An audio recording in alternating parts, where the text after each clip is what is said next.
Ito, okay, hi, Biana. Taga saan kayo? Ako po ay taga Bicol po talaga, pero pansamantala po ako nakatira sa Cavite po dahil yung mami ko po, inalagaan niya po si Lola nung buhay pa po siya. Kaso lang po, nung June 26 po. Wala nang lala mo. Opo.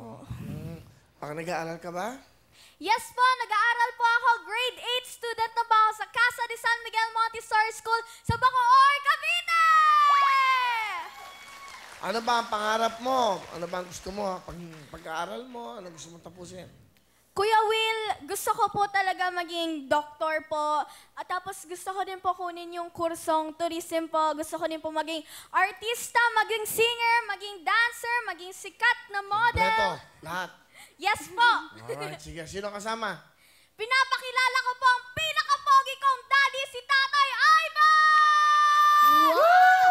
Magandang hapon, Kuya Will! Mga bon, tatay, Ivan.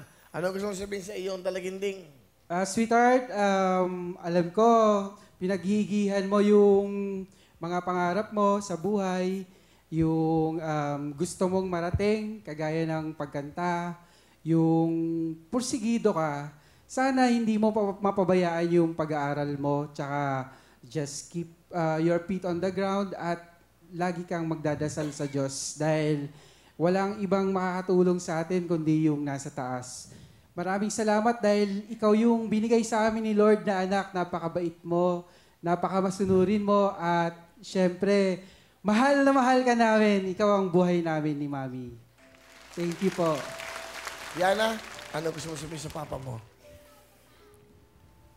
Daddy, thank you po dahil simula po sa pinakauna po, kayo po yung nag-alaga po sa akin nung nasa abroad po si Lola, ay si Mami po. Maraming salamat po dahil kayo po yung naging #1 coach ko po ng singing, dancing. Kayo din po yung nandyan sa una ko pong hakbang, una ko din pong salita, first word ko po. Maraming salamat, Daddy. I love you po. Kuya Will, pwede ko po bang yakapin sila? Siyempre naman, of course. To your dad, okay.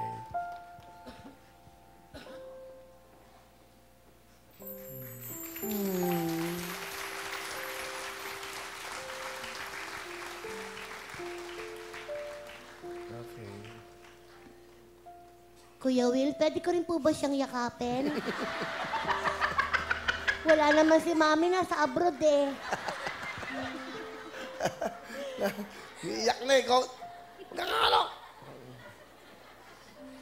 Huwag ka nang umiyak, baby. Andito naman ako para maging mami mo.